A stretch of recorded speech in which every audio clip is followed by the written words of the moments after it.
Welcome to sauce TV. నేను మీ ఆబిద్ హుసేన్.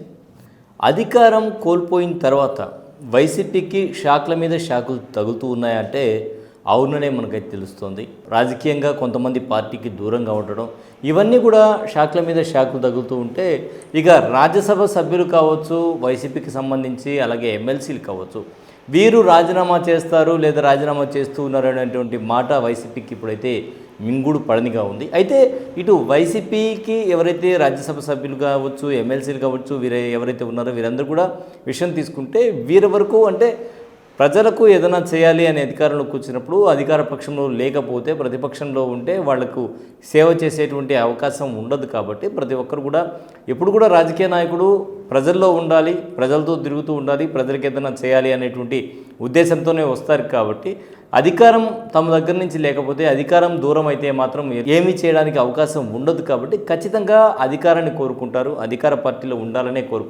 ఉంటారు, ప్రజాసేవ చేయాలని వచ్చేటువంటి చాలామంది. ఎందుకంటే ప్రజలకు సేవ చేయాలని వచ్చాం కాబట్టి ప్రజలతో ఉండొచ్చు, ప్రజలతో మమేకం అవ్వచ్చు అనేటువంటి విధంగా. సో దీనికి సంబంధించి మనకు వస్తున్న సమాచారం ప్రకారం అయితే మోపిదేవి వెంకటరమణ రాజ్యసభకు రాజీనామా చేయడంతో పాటు ఇటు మరో ఎంపీ బీదా మస్తాన్ రావు రాజీనామా చేస్తారు అనేటువంటి మాట అయితే భారీ స్థాయిలో వినిపిడుతుంది. ఆయన బాటలోనే అయోధ్య రామిరెడ్డి, బోస్, బాబురావు వీరందరూ కూడా రాజీనామా చేసేటువంటి అవకాశం ఉంది అని ప్రచారం అయితే భారీ స్థాయిలో ఉంది. మొత్తంగా ఒక 10 మంది ఎమ్మెల్యేలు, ఎమ్మెల్సీలు ఇటు మన జిల్లాకు సంబంధించి తీసుకుంటే బల్లి కళ్యాణ్ చక్రవర్తి కూడా రాజీనామా చేసేటువంటి అవకాశం ఉంది అని తీవ్రంగా మనకైతే వినిపిస్తుంది. మనం కూడా ఒకసారి ప్రయత్నం చేశాం, బల్లి కళ్యాణ్ చక్రవర్తితో మాట్లాడదాం, ఏమన్నా ఆయన ఏమంటారో ఒకసారి విందామని చెప్పేసి. అయితే ఆయన ఫోన్ లైన్లో మనకు అందుబాటులోకి రాలేదు. సో మొత్తానికైతే ప్రచారం అయితే భారీ స్థాయిలో జరుగుతోంది.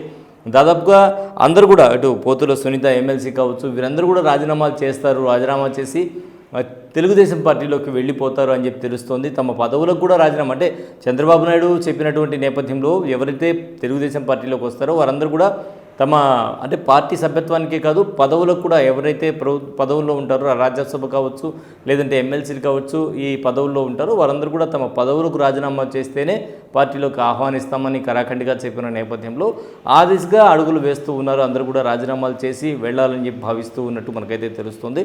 సో మొత్తంగా వీరందరూ కూడా రాజీనామా చేసేటువంటి అవకాశం ఉంది అనేటువంటి ప్రచారం అయితే భారీగా జరుగుతుంది. ప్రధానంగా అధికార పక్షంలో ఉంటే ప్రజలకు చేరువయ్యేటువంటి అవకాశం ఉంది. అధికార పక్షంలో లేనటువంటి నాయకుడు దాదాపు ఒక అధికార పక్షం నుంచి మరొకసారి మళ్ళీ అధికారంలోకి రావాలంటే మధ్యలో సమయం అయితే 5 ఏళ్ల సమయం ఉంటుంది. ఈ 5 ఏళ్ల సమయంలో ప్రతిపక్షంలో ఉండడం కన్నా అధికార పక్షంలో ఉంటేనే ఏదో కొంత సేవ చేయగలం, లేదంటే తమ మనుగడకు కూడా కష్టమయ్యేటువంటి అవకాశం ఉంటుంది. కాబట్టి దీనికి ఖచ్చితంగా అధికార పక్షంలోకి వెళ్ళిపోతేనే బాగుంటుందని అందరూ అంటే రాజకీయ నాయకులు ఎక్కువ మంది భావిస్తూ ఉంటారు. ఒకరో ఇద్దరు కొద్దో గొప్ప ఉంటారు. మనకు నెల్లూరు జిల్లాకు సంబంధించి చేవూరు దేవకుమార్ రెడ్డి లాంటి వాళ్ళు అధికారం ఉన్నా లేకపోయినా కూడా అదే పార్టీని నమ్ముకొని ఉండేవాళ్ళు. సో అలా అందరూ ఉండరు. కాబట్టి ప్రజలకు సేవ చేయాలి అంటే వీరు ప్రజలకు సేవ చేయాలని కాదు, పార్టీని నమ్ముకున్న వాళ్ళు పార్టీతో ఉండాలి అనుకుని అలా ఆ దిశగా మరి పార్టీలో ఉండి ముందుకు సాగేటువంటి వాళ్ళు కొంతమంది ఉంటే ఎక్కువ మంది పార్టీలు మారుతూ ఉంటారు.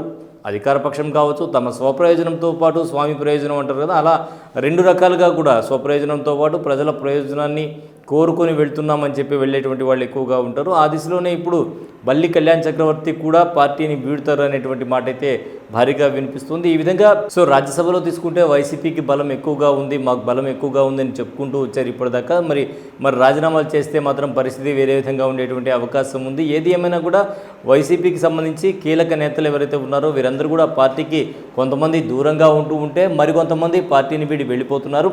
ఇదే దిశలో కార్యకర్తలు కూడా చాలామంది తెలుగుదేశం పార్టీలో చేరేందుకు ఉత్సాహం చూపిస్తూ ఉన్నారు. తమకు అంటే కష్టకాలంలో తమతో పాటు నడిచేందుకు నాయకులు ముందుకు రాని పక్షంలో కార్యకర్తలు ఏం చేస్తారు, వారు కూడా భారీగా తెలుగుదేశం పార్టీలోకి వలసలు వెళ్ళిపోతూ ఉండేటువంటి పరిస్థితి ఉంది. సో ఇది ఇవాల్టి స్పెషల్ స్టోరీ. మరో స్పెషల్ స్టోరీలో మళ్ళీ కలుద్దాం. అంతవరకు సెలవు, నమస్కారం.